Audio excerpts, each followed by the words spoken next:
Hey guys, if you'd like to be part of the draw to win a Yeti Esky, real simple, you need to hashtag Gripset Sealed for Good in the comment section below and subscribe to the YouTube Sealed for Good channel.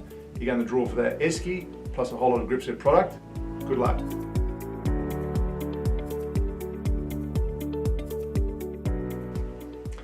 Hi everyone, thanks again for joining me on Sealed for Good. Today I'm talking about waterproofing and the gaps in lining boards, wet area lining boards. So you're seeing now on the screen how one of the worst case scenarios we've seen over the years where those large gaps exist and how not to waterproof at that wall floor junction. And we talk so often in the Gripset methodology on the importance of detailing. However, it's so important as a waterproofer that you understand that those gaps that sometimes you're exposed to, even though they may not be your fault on how the lining's been fixed, if you start to go over them, you are responsible. Now, as you know, we have our elastoproof joint band with our rubber detailing, and we have our BRW tapes, which can be used at those wall floor junctions. However, if you've got large gaps, 30 or 40 mil between the wall lining and the floor, that's an empty void. And any tear or nick in the detailing can be a weak point behind there. That should be a solid surface. If you read the standard and you read the recommendations from all the wall lining companies, the large ones, the plasterboard companies and the cement sheet linings, more often than not you'll see there's a 10 mil maximum detail of the gap between the floor and the edge of the wall lining. That's just enough to get the detailing right. If that gap's larger, you can't just gunk it up with sealant. You need to have something that is solid and stable. Now, recommendation is that when that situation happens, the first thing you do is alert your builder and the lining contractor, because it hasn't been done correctly, and how they need to install it so you can waterproof correctly. That's number one. But the second part of this is, I know many of you are saying, well, we're exposed, we're on site, what do we do here?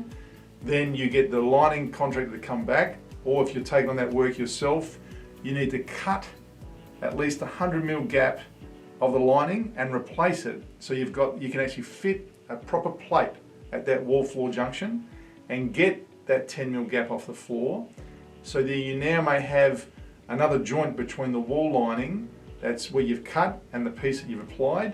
You can always seal that with something like the BRW tape that comes up and covers and bridges that joint, but then you're doing it properly. Are you ready to get rewarded for your hard work and loyalty? Gripset WOW is more than just a rewards program. This fun and engaging community is an online portal where members earn points that can be used for a variety of rewards, perks and privileges. So if you're a Gripset go-getter dedicated to improving the industry, what are you waiting for? Join now. Thank you and enjoy the rest of this week's episode of Sealed for Good.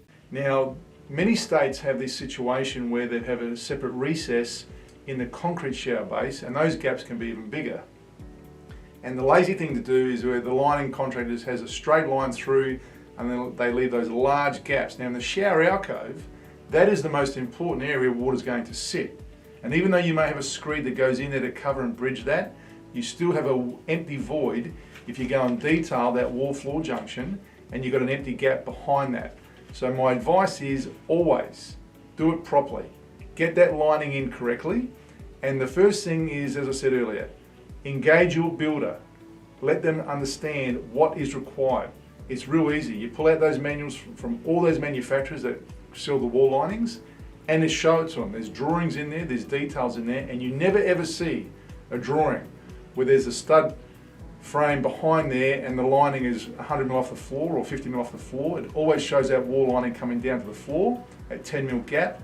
If that's not been installed correctly, it's not compliant to that manufacturer, and then the trades go on and get it wrong. So if we get it right from the lining, then the waterproofer can do his job, the tiling can do his job, and we've got a job that is waterproof at the end. Net result is be part of that change and ensure that your builder understands that. And also those trades. Don't accept it, because compromising quality there will compromise the final waterproofing job. If you'd like to know more about this detail, you know where to come, 1-800-650-435, or shoot us an email. I'll see you next time on Sealed for Good, and don't forget to subscribe.